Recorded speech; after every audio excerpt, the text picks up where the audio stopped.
Good afternoon, everyone. My name is Evan Stankovic, Adult Programming Librarian at the Northside Library, and on behalf of the Jefferson-Madison Regional Library, welcome to the virtual presentation, Working to End the Cycle, a discussion on domestic violence. Thank you so much for joining this afternoon, and please do remember to keep checking jmrl.org for a complete and frequently updated schedule of virtual programs for all ages. Today's event and all JMRL events have been made possible by the incredible and generous support of the Friends of the Library. This presentation is being recorded for inclusion on JMRL's YouTube channel. Barring any technical difficulties, we hope to have it posted within the next few days. As a courtesy to this afternoon's presenter, mics have been muted. If you do have any questions, please type them into the chat box or the Q&A box at the bottom of your screen. There will also be a Q&A session immediately following the presentation too, so you can type in your questions at that point also. Without further ado, it is now my pleasure to introduce to you today's presenter, Liesl Robinson. Am I pronouncing that correct? Yes. Okay, good. Sorry. Liesl Robinson is the Community Engagement Coordinator at the Shelter for Help in Emergency. We're grateful to have her here this afternoon to discuss the SHE and working to end the cycle. Would you please help me welcome Liesl Robinson?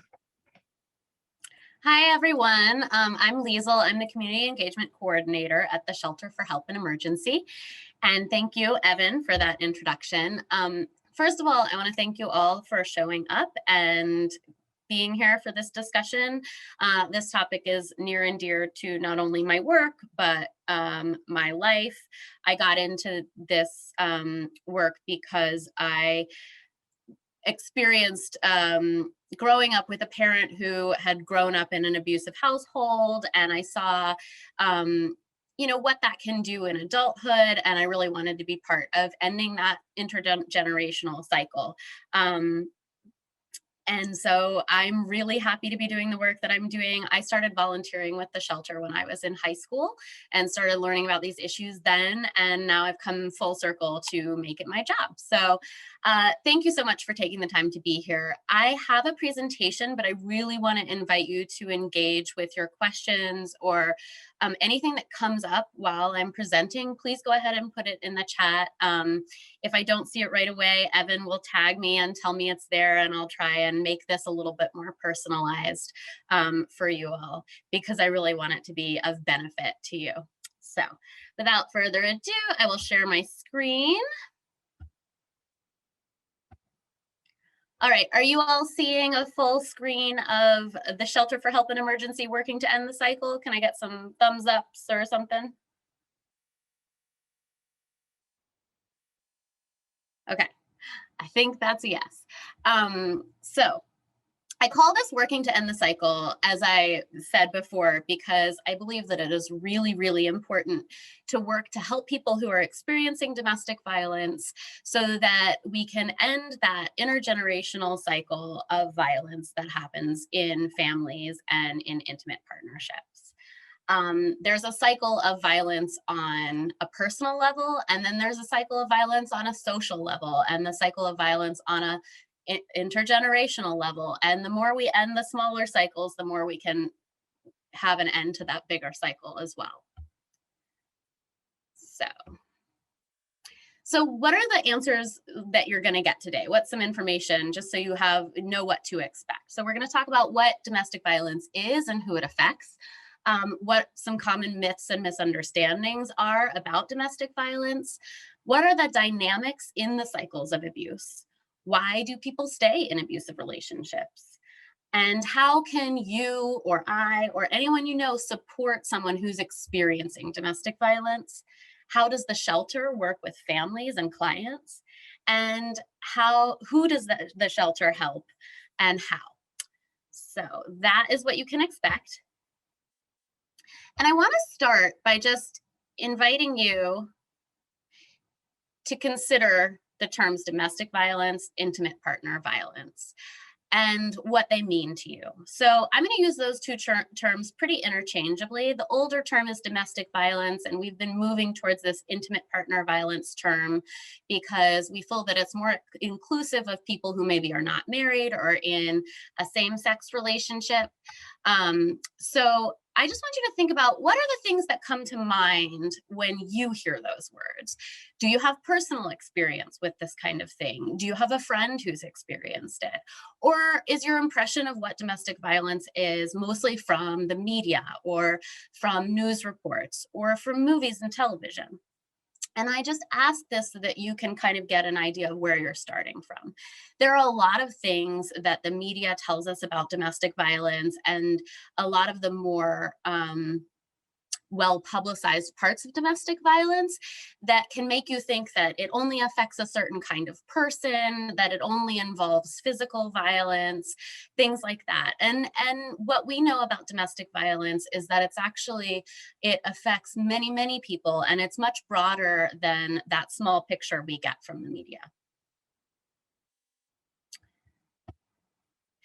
So we define domestic violence at the Shelter for Help in Emergency as a pattern of physically, sexually, or emotionally abusive behaviors that are used by one individual to maintain power and control over a partner in the context of an intimate relationship. So the key words there I've bolded, right? It's a pattern of power and control.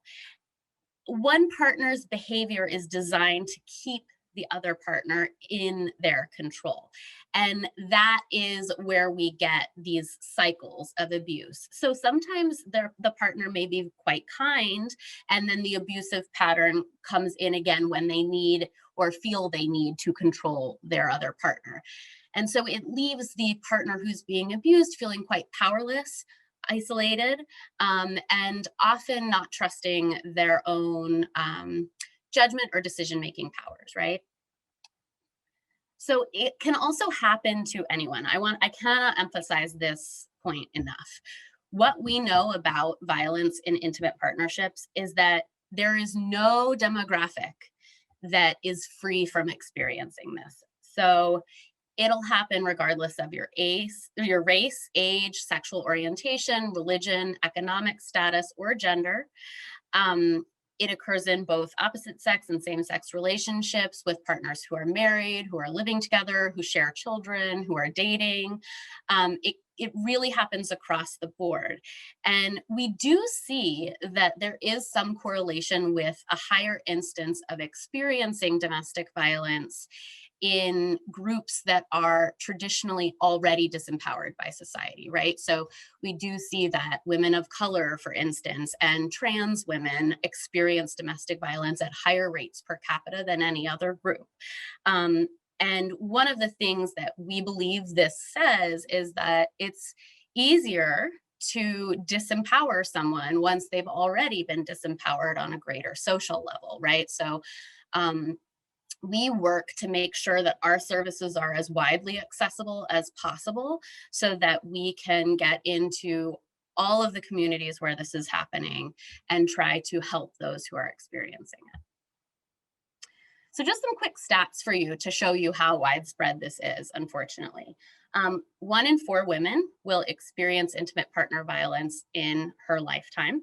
The analogous statistic for men is 1 in 9 men will experience intimate partner violence in his lifetime. So it does affect women more than men, though it does affect both genders and non-binary people as well. A third of all homicides in Virginia are domestic violence related. So this number always floors me because it shows what a large public health problem it is and how important it is that we be working in conjunction with our law enforcement, in conjunction with our schools, in conjunction with our public libraries to make sure that people know about this issue and can find help if they're in a dangerous situation. It mostly affects women. I'm going to dial that back. The women aged 18 to 24 experience at the highest per capita rate. That said, you can experience domestic violence at any age. And often people are in a violent relationship for quite a long time. So it may span their 20s, 30s, 40s, and it may not be until their 50s that they seek help, right? So we work with clients of all ages, including children and teens who come in with their parent. And 1 in 15 children who are exposed to intimate partner violence, and 90% of children are eyewitness to this violence. So that's a huge That's a huge proportion of our children. And what I like to emphasize here is just that it is extremely traumatic, even if the violence isn't directed at the child, for a child to be witnessing that kind of violence. And this is where the intergenerational cycle comes in, because children who grow up in a violent household or a household where DV is present are much more likely and at much higher of a risk of both perpetrating domestic violence in the future and being a victim of that. So it contributes to that cycle being passed down, right? So they're learning relationship skills that are violent rather than healthy relationship skills. So one thing I'm going to try and emphasize in this presentation is when we're looking at violent relationships, what's the analogous healthy relationship habit? How can you encourage healthy habits and healthy patterns in a relationship as opposed to resorting to violence? So what are some of the types of violence we see in our work here? We see physical violence. That's what people usually think of first: the punching, slapping, hitting, strangling. We see sexual violence. So it is possible to be sexually assaulted within a marriage, within a relationship. And we see that that takes place a lot in our clients' lives. But some of the things that people don't always think of as domestic violence that we see quite frequently are emotional violence, economic violence, and psychological violence. And this is when one partner is using insults, yelling, screaming, downplaying their violence, or controlling all of the finances in the family so that another partner can't make decisions, right? Making that partner feel crazy, feel useless or not worthy of something better, things like that. So often we hear our clients say that the emotional and psychological violence is some of the hardest to recover from, right? And one of the reasons that this comes up is because it's that pattern of emotional violence that often leads a person to question their own judgment, to have a very low sense of self-confidence and self-worth, to be isolated from any supportive communities that they previously had. And so it can really take a long time to rebuild that sense of self and that sense of autonomy where you feel the right to your own decisions and your own desires, right? I just want to highlight one form of violence that we see a lot in these relationships, which is stalking, right? And this has gotten easier to do, unfortunately, with technology, and it can be extremely frightening and intimidating, and it often happens when somebody tries to leave a relationship that is abusive, right? So again, we see that this affects adults age 18 to 24 the most. And it can include physical contact, but it also is often just monitoring. So somebody letting you know that they always know where you are, or showing up at your work uninvited, just things that are intimidating and lead someone to fear for their safety. So we use a couple tools to identify abusive behaviors and sort of differentiate them from what we would expect in a healthy relationship. The biggest one is this, which is the power and control wheel. So this was developed in Duluth, Minnesota in the 1970s, in the beginning of the sort of what it was called then was the battered women's movement. And it was developed by interviewing perpetrators of domestic violence about what their behaviors were that they used to control their partner, and then also interviewing victims of domestic violence about what the behaviors in the relationship were. So some of the common ones we see, I'm going to highlight isolation. So isolation is a tactic that is really frequently seen in violent relationships. And what it is one partner sort of, usually it begins slowly, starts to interrupt the healthy relationships and healthy community that surround the other partner. So they might say, I don't like how much you talk to your mom on the phone. I don't want to visit your family anymore. Why do you always hang out with your friends, and you should be spending more time with me? It can involve getting very angry when a partner is engaged in their healthy communities, requiring them to never go to social events alone, for instance, things like that. And what this does is it leads a person to be entirely dependent on that partner, right? Because as their other relationships sort of fade, and lose strength and maybe become frustrated because they're not able to get together, or then you see that there's this increased dependency on the abusive partner, right? A lot of times it includes physical isolation, so preventing someone from leaving the house, moving them to a new area where they don't know people.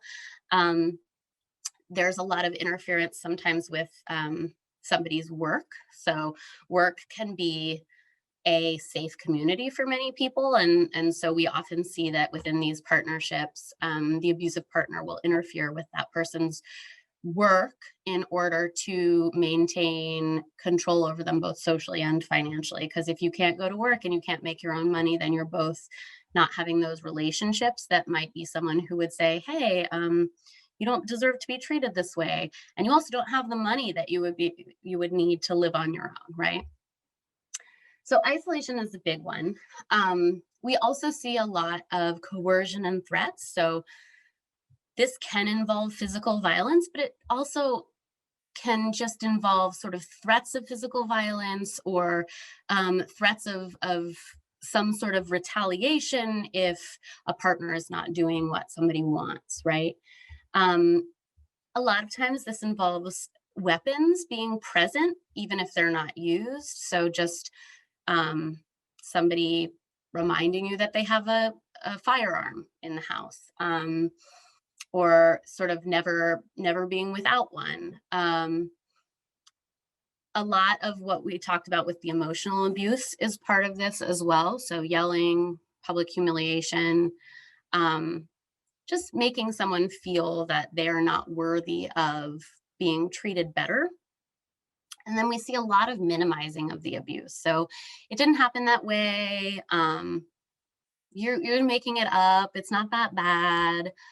Things like that. So we also see these other things on the wheel, but instead of talking about those now, I'll just continue to talk about these as we go through the next two slides, because I really want to emphasize, okay, so that's an abusive relationship, but everybody gets mad sometimes, and maybe they call their partner a name or they yell. So is every time that happens, does that mean you're in an abusive relationship? Well, no, of course not, right? So I like to contrast it with this equality wheel, which is what we would see in a healthy relationship. So as opposed to that isolation that I was describing, that's sort of like saying, I don't want you to get together with your friends so much. Like, you should be with me more, that kind of thing.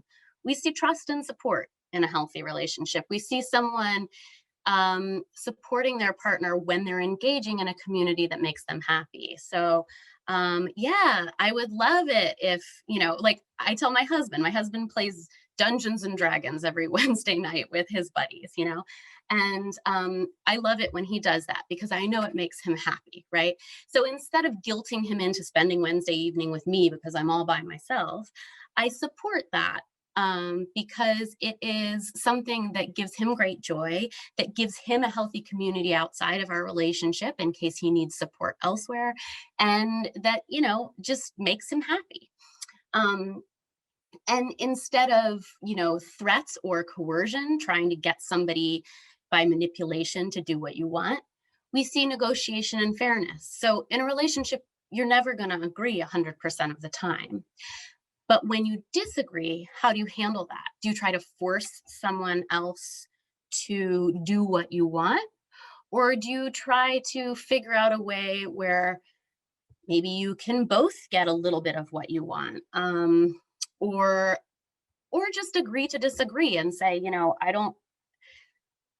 I would prefer you not do that, but I'm not going to punish you, right, for having a different opinion than me. I'm not going to withdraw my emotional support or tell you that you can't leave the house because you made me so angry, right? So in a healthy relationship, we see this effort at fairness, this effort at shared power, effort at mutuality and decision making together, as opposed to one partner dictating everything. And we see economic partnership. It doesn't always mean that both partners are making the same amount of money, but we do see that in a healthy relationship, there is an assumption and an understanding that both partners contribute to the relationship, and both partners are going to get to use the financial resources that are available in that relationship, and that they're going to help make decisions about the family's priorities or the relationship's priorities with that money. It becomes unhealthy when we see one partner wielding the money that they have control over in a way that is either intimidating or dictating what the other partner can do, right? So I love this chart because it sort of shows you, yeah, there's an in-between, there's a lot of gray area, but here are some examples of like what a healthy relationship looks like, what an unhealthy relationship looks like, and when that unhealthiness is actually abusive, right? So with communication in a healthy relationship, you're going to talk openly about problems, listen to each other with respect, and try to come to a mutual solution, right? In an unhealthy relationship, when problems arise, maybe you just don't address them because you just don't have the skills or the trust that your partner will listen, right? In an abusive relationship, the communication over disagreements is going to be hurtful, threatening, demeaning. It's going to be insulting, and that respect that's present in a healthy relationship is not going to be there, right? So, trust. In a healthy relationship, we hope that you would trust your partner, believe what they say. There's not a whole lot of doubting of, if they say they were out with their friends, well, there's no reason to doubt that, right? Why would they lie? In an unhealthy relationship, maybe you don't quite trust that they were out with their friends. Maybe you think that they were doing something else and they didn't want to tell you, right? There's a little doubt that's introduced. In an abusive relationship, that turns into sort of, physically hurting or emotionally hurting someone because you don't trust them so much that you're trying to keep them, there. And so this is another form of, like, in a healthy relationship, we see honesty, openness, a comfort level, knowing that the information you share will be received with respect. And in an unhealthy relationship, we see that one or both partners are kind of lying to each other, and that because it's not a safe place to communicate honestly, right? And in an abusive relationship, we see that there's a lot of blame.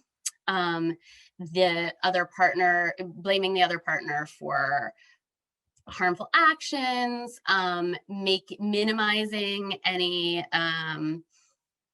abusive behavior, and making that person feel guilty for how they feel, what their experience is, and things like that.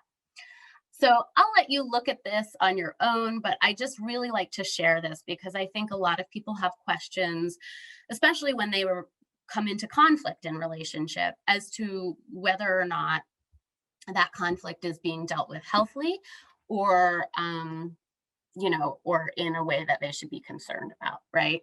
So the big things I look for in a healthy relationship are respect, the absence of contempt for your partner, at least an attempt at honesty, and a feeling of safety if you are being honest, and power sharing, right? So allowing your partner to make decisions, feeling that you are allowed to make decisions, not feeling like you always have to check those decisions with your partner. So It's really useful when dealing with these issues to try and help identify signs of abuse, right? Domestic violence hides. It's something people are really uncomfortable talking about much of the time. They can also like often be ashamed to share what's happening within their relationship, feel like it's their fault, embarrassed, things like that. So it often is happening right under our noses and we don't know. And that can make people feel uncomfortable and maybe doubt their own judgment. But there are some things you can keep an eye out for. What I emphasize with in terms of identifying abuse, or if you're worried about someone, is if you're worried about someone, there's a reason. And it may just be a feeling you're getting. But if you're worried about someone, it is always acceptable, I think, to express that concern in an open and non judgmental way and just say, hey, I'm a little worried about you. You seem, you know, not yourself, or I haven't seen you as much. Is there something going on? Are you okay? Can I support you in any way? Right. So, some big red flags are sudden changes in drastic changes in mood or personality. Anything that looks like it's meant to cover up bruises, like long sleeves, pants, dressing weirdly for the weather. If somebody used to be a frequent church attender and just isn't coming anymore, or frequent tardiness from work or school or other responsibilities where they used to be a shower upper, that's a big red flag that something's going on and maybe they need a check in. If you see somebody feeling like they constantly need to ask their partner permission for things or check in with them if they want to make plans, that's not really normal. Or if their partner is checking in with them more frequently than is comfortable, right? So if you go out with your friend and they're getting a text every 5 minutes, where are you? Who are you with? That's not a good sign, right? So those are some red flags that we look out for. But the biggest thing is just to trust your gut. If you have a friend or a family member who's acting differently and is in a new relationship, or just doesn't like to talk about their relationship very often, or expresses any kind of fear about their relationship and their partner, it's a good idea to just check in with them and try and ask them open-ended questions and get them to share a little more. So one of the questions that we get and our clients get all the time is, why did you stay? Why does she stay? If it's so bad, why does someone stay in an abusive relationship? And the answer to this is complex, like everything else in domestic violence. But the biggest thing is that we see that in these relationships, the violence happens on a cycle. And usually people come to us for help in the crisis phase. So there's been a fight, there was violence, physical violence, the police were called maybe, or they've been kicked out of the house. They're scared, they're fearful for their physical safety or their children's safety. Their partner is heavily intoxicated, it seems dangerous. So we'll get a call, introduce services. But what usually follows a crisis phase is what we call the calm phase or the honeymoon phase. And this is when, there's a lot of apologies. I'm so sorry. I didn't mean to hit you. I was angry. I'm going to start going to church again. I'll stop drinking. I really love you. Gifts, flowers. It's sort of the reintroduction of the person that you fell in love with. And it can be very convincing. And I think that we're taught to dedicate ourselves to our relationships and try our best to make them work. And often in this phase, people who are being abused are drawn back into that and feel that it's their responsibility to try to work out the problems in the relationship and try to make it healthy. Unfortunately, what we see is that in abusive relationships, the only way to sort of calm the abuse is usually to cede more and more control to your partner, and that's not healthy, right? So after the calm phase, we'll often have clients say, okay, it's not going as well anymore. There hasn't been a big blow up, but I kind of feel there's tension building in the relationship. I feel like I need to check in more, that it's about to, everything's about to hit the fan, right? So it goes on like this. And anytime someone's sort of maybe almost ready to leave or just done with it, they often get sucked back in. And so because of this, we do see that it takes on average 7 to 12 times to leave an abusive relationship for the final time.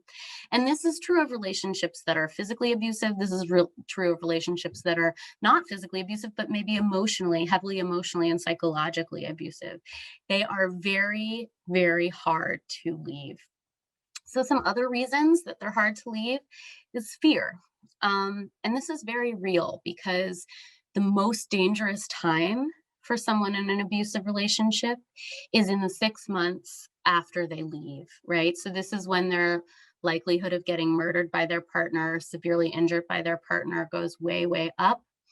And that's just statistically true. And so there's some real valid fear attached to leaving for many, many people.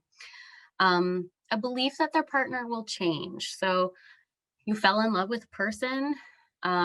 Usually that person was not abusive right when you fell in love, and there's this faith or belief or hope that if you stick it out, that person will change back into who you met, right?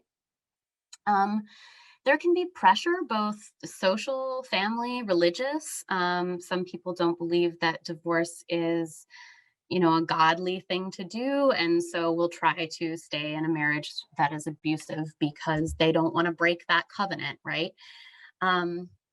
There's also a fear that no one will believe you. So abusers are really good at disguising what they do and are often quite charismatic people in the community, right? So people can often be afraid that they won't be believed, that no one will believe that their husband was abusing them in private because no one's ever seen it happen, right? This happens mostly in a private home or in spaces where no one else is going to see. And there's a real valid fear that they won't be believed. And often clients are received with doubt or disbelief, or just sort of an understanding that, like, oh, this is uncomfortable, it's about your relationship and it's not my place. Right? So reticence to get involved. There can also be, a fear of changing. If you have to move out of the house that you've been in for 15 years and move your children's school district and figure out a way to live on your own, and change all your friends because you will only have your partner's friends or things like that, it can be really, really daunting. And then also we see this low self-esteem that comes with being in an abusive relationship, right? So that feeling that maybe you don't deserve better, that maybe you're making it up, and that often comes from the emotional abuse that you've been receiving. So there's some other things. Money is a really big one for many of our clients. They just don't have the financial stability on their own to pay for a place to live, to meet all of their needs. So that can be a big, big factor in deciding to stay in a relationship that is otherwise, you should leave, right? There's the shame of feeling like perhaps you've done something to deserve this. You're embarrassed to tell people how long you've been experiencing abuse and not said anything, things like that. And then there's the isolation I spoke about earlier. So just a lack of supportive community. You don't know who to go to get support because slowly your supportive communities have all been eroded by the abuse. And now you are completely dependent on one person who's abusing you. I usually share this video, but I'm going to skip it today for now. And I'm just going to go straight into, okay, that was all stuff that's very hard to hear about and that you hope is never happening to your friend. But if you suspect or are worried about someone, how do you help? How can you offer help? The biggest thing, if you only take one thing away from this, I hope it will be to express your concern and then listen to whatever the person shares with you without judgment. So If they share abusive experiences, don't blame them for their abuser's actions. Remember that it's never their fault, no matter how long it's been happening. Um, and acknowledge the truth of the situation. Believe them. If they say that there's been abuse happening, um, you know, affirm that is an extremely difficult situation. Show them that you are there for them, that you're not going to doubt them or punish them for being in a scary situation, right? And then express concern. So, um, concern for their safety, concern for their emotional well-being, concern for the safety of their children. Um, you can express concern in a non-judgmental way. So it doesn't have to be like, I can't believe you're staying in this relationship. It's so dangerous. I'm so worried about you. Just more of like, I'm afraid for your safety. You deserve better. You don't deserve to be treated this way. And I'm worried that if it continues, you are going to feel worse and worse and worse, and maybe be in worse and worse danger. And I care about you. I don't want to see that happen to you. Are there ways that I can help? Is there something that I can offer you for assistance? Can I take you to church? Can I connect you with the shelter to receive services? Things like that. And then this is a big one, and this can be the hard one, is to accept their decision. So we do see that a lot of people stay in abusive relationships, and they have many, many reasons. And while we encourage them to do what we consider best for them, they know their lives better than we do. And their fear of leaving may be quite legitimate. So it's important to be there for them no matter whether they're deciding to leave or to stay in this relationship, and to do your best to be a supportive presence in their life no matter where they are in that relationship. So staying in touch, not cutting them off, um, not saying, if you don't leave, I won't talk to you, that kind of thing. Of course, you have to consider your own safety in this. So if being a safe person for them is causing you to experience abuse from the partner, then you should always put your own self first. But if you can stay a safe and supportive presence for them without putting yourself in danger, please do. It's very helpful. So 5 things, this is just like quick, if you can't remember anything else, 5 things to say to a victim of domestic violence. I'm afraid for your safety. I'm afraid for the safety of your children. It will only get worse. So we know this. We know that the cycle of violence tends to get worse over time. It might begin with a little bit of emotional abuse and then start to grow into physical violence and then start to grow into threatening with weapons. And it really does escalate. So that's just something we know from our experience here. Tell them you're there for them and be there for them. If they text you and answer their calls, things like that. And then just remind them that they do not deserve to be abused. Nobody deserves to be abused. Everybody is imperfect. They may have habits that are, that make them feel that they deserve to be abused. That is never something that someone deserves, right? So whether or not they are substance users or sometimes get really angry and yell themselves, you do not deserve to be abused. So it's a good thing to remind people, because often people in these situations believe that somehow they've asked for or caused the abuse themselves. So children in DV, we work with children who come in with their parents, children and teens. And I just think it's important to emphasize that children who experience domestic violence are at a higher risk of perpetrating or experiencing it in the future when they're adults, right? But having a supportive relationship with an adult can be an extremely protective factor and can help teach that child other relationship coping mechanisms that are healthy.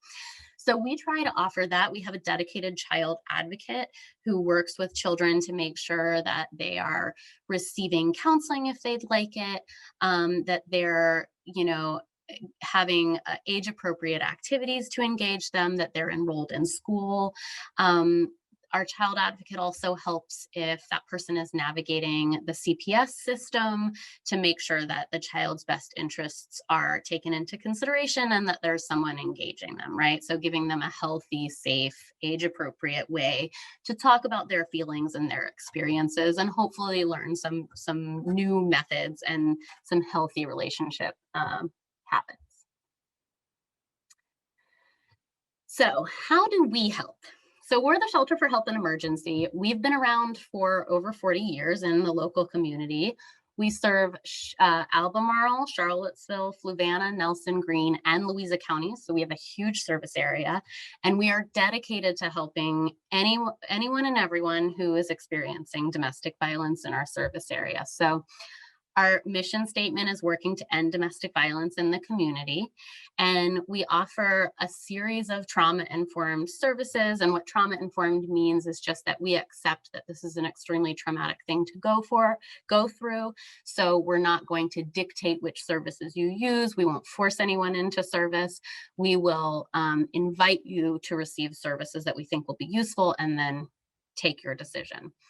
So we operate a 24-hour crisis hotline that people can call and receive counseling in the moment, resources, and this is also what someone would call to screen into our emergency shelter, where we can house up to 25 people at a time.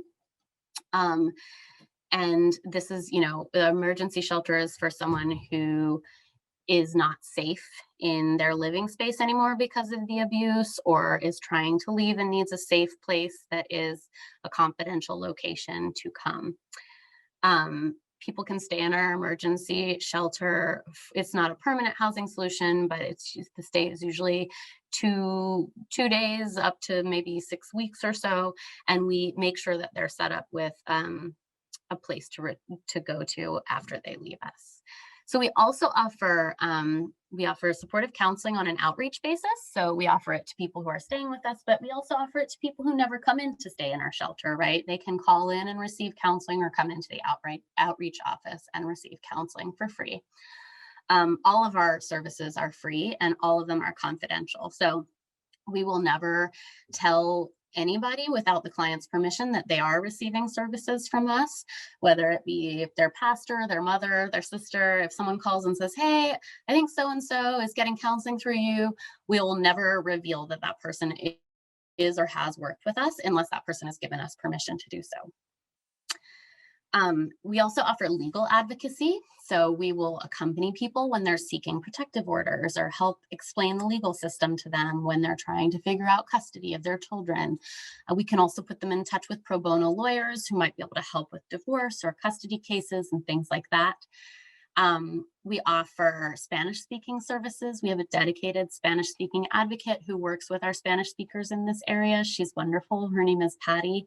And we're really lucky to have that service because we do have such a vibrant Spanish speaking community, and it's great to be able to serve those people in their first language. So we also offer programs like this, prevention and education for the community, to try and help the community better understand and support people who are experiencing intimate partner violence. And we also have transitional housing. So if someone comes into our emergency housing and for whatever reason, either financial or otherwise, can't really get themselves into a more permanent, affordable housing situation, we can have them stay in our transitional housing for up to 2 years, and they sign a lease with us and they pay a rent that is according to their income and ability.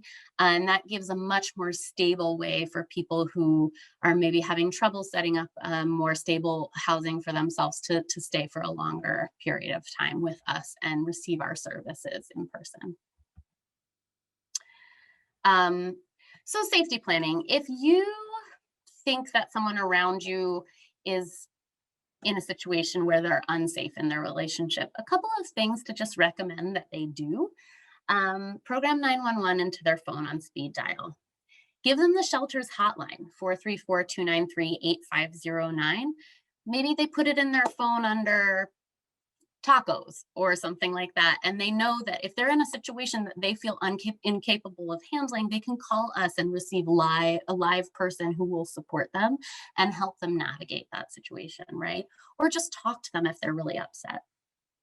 Um, Encourage them not to get trapped in small spaces or the kitchen or the bathroom. Both of those locations have a lot of things that can be used as impromptu weapons, and we just find that they're pretty dangerous in heightened situations.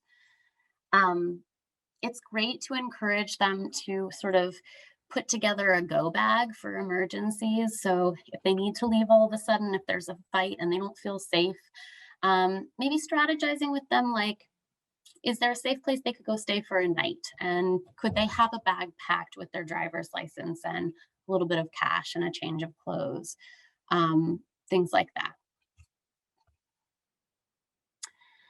So I included this just because obviously COVID has affected our work, because otherwise you'd be seeing this presentation in person. And one of the things that it has done, probably the biggest thing, is that it's made our work even more necessary.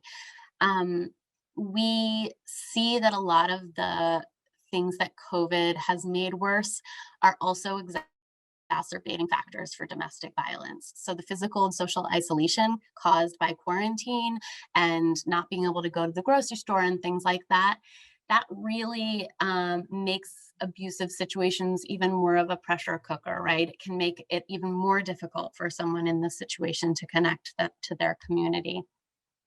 We also see that substance use and unemployment has gone up, and unfortunately, both of those things are big exacerbating factors for domestic violence. So they usually heighten, and substance abuse is not going to cause someone to be violent who wasn't before, but it will heighten an already violent situation. And we do see that unemployment and financial and emotional stress also make abusive situations much worse, right? So it has decreased our capacity just because we've had to do social distancing and things like that. So for the first part of COVID, our capacity to house people was cut in half. We are now creeping back up to normal, and hopefully we'll continue that way. It's made everything more expensive for everyone, because operating our shelter safely for our staff, our clients, and our volunteers requires, more cleaning, more rules, more protocol, and that all costs money, right? And it has also reduced our flexibility in our service model. We can't always do things that we could do in non-COVID times because they aren't safe, right? That said, we have not cut off any services or changed any services. We've continued to offer all of our pre-COVID services during COVID, and we're now creeping back to normal. Most of our staff is vaccinated, and that has given us a lot of joy and freedom to help our clients in those more personal ways that we used to. This is just some statistics about what we do in the community. So in the fiscal year of 19 to 20, we answered almost 1,700 hotline calls. We offered 214 adults and children emergency shelter, and that panned out to over 5,000 nights of safety for those people. We worked with 271 outreach clients, so people who never came into our shelter but received counseling or legal help or supportive services. And 42 of these were Spanish speaking and worked with our Spanish speaking advocate. We worked with 73 high-risk victims, and what this means is we work with the local police department, and if they go to a scene of a domestic incident, they are required to call us and to ask a few questions to evaluate how dangerous that is. And if it comes out as a high danger evaluation, that person will automatically get connected to our services, and someone from here will check in with them as long as they give us permission to do so. And our volunteers, we had almost 7,000 hours of volunteer time donated, because we have a really wonderful body of volunteers who are quite dedicated to our work and do things like answer our emergency hotline, help us sort donations, talk to the community about their experiences, and many, many other things. So let's get that. So these are some resources, and I will see with Evan if I can send this out to attendees. It's just places you can go and learn more about the issues that I've talked about today. And also places that you can call if you would like some more personalized advice on how to deal with a situation that is in your life or in the life of someone that you know.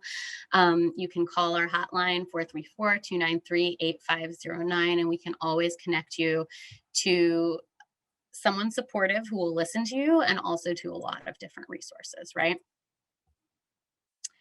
This is a quote from a former client. "This is so much more than a temporary shelter. I jokingly call it my battered women's boot camp. This shelters program is truly designed to empower you. Here I found the tools to rebuild every aspect of my life." So I love that quote because we are designed to empower people, right? We want to take someone from a situation where they've been consistently disempowered and start to offer them those pieces so that they can make their own decisions, they can direct their own life, they can stay safe and advocate for themselves and know that they're worthy of that, right? That they deserve to be safe, to be able to make their own decisions, to be loved, and not to be abused. So this is my thank you page. I really appreciate you listening today. I hope that you took away something that was useful for you in your life. I hope that you'll engage with us in the future. If you'd like more information, we have a wealth of information on our website. You can always reach out directly to me. That's my email, lrobinson@shelterforhelpandemergency.org. I organize our volunteers, but I'm also always happy to talk about anything else here. If you have a question about services or a question about donations, or what else we do in the community. I love talking to members of the community, reaching out. So please give me a call, shoot me an email, anything on your mind. I'd love to hear it. And my last plug is going to be for you to please fill out the presentation evaluation here. I'm going to drop this link in the chat. And it really helps us with grant reporting.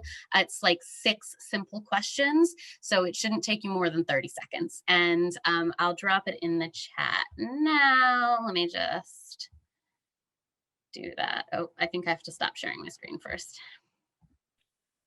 Liesl, someone's asking, could you remind them of your title? Yeah, so I'm the Community Engagement Coordinator.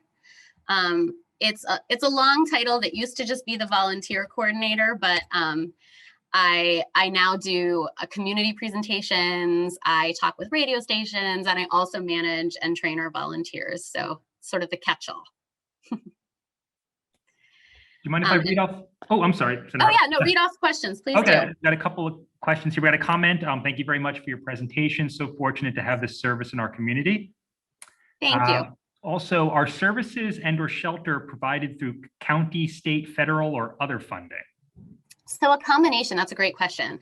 We get about 1/3 of our support from the federal government, and that comes from places like the Violence Against Women Act, some different federal programs that are designed to help with domestic violence and gender-based violence.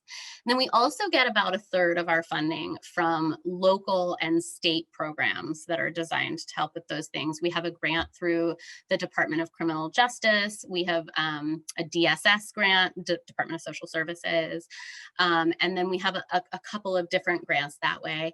And then about 1/3 of our support comes from the local community. So private donations, and those can come in the form of monetary donations and support, but also we get a lot of physical donations from our community, which is amazing. So as a shelter, we go through toilet paper, shampoo, soap, Advil, toothpaste, like so quickly. And so we often have community members, church groups, senior living homes do donation drives for us, and they'll bring in big boxes of paper towels, dish soap, things like that, that we always need. And that is a great, great service and a way that I love to engage the community, because we always need those things, and it's a great way for people to give to a cause that feels good to them.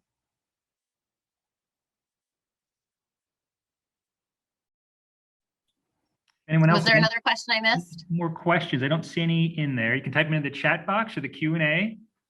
So I did drop the link for the evaluation in the chat, and I would so appreciate it if you'd fill that out. It means a lot to me. It helps me improve my presentations in the future. And feel free to write down my email address. You can also reach me at the office if you want to call and ask questions. 434-963-4676, and I'm at extension 5. I'm always happy to hear from you. And thank you again for taking the time to learn about this today. It's a really important issue. I know it's not maybe as fun as like going to the playground on a sunny day, but it's so important. And the more community members we know who are educated about this, the more people we have in that community of support for people who are experiencing violence. And that means a lot. Thank you so much, Liesl. And Thank you. Hopefully we can have you back in person in the near future. So thank you very much. I hope so. And thank everybody who attended this afternoon, and check out jmrl.org for upcoming virtual programs. All right, hope everybody has a wonderful and safe 4th of July weekend. Thank you. All right, thank you. Okay, bye-bye. Bye.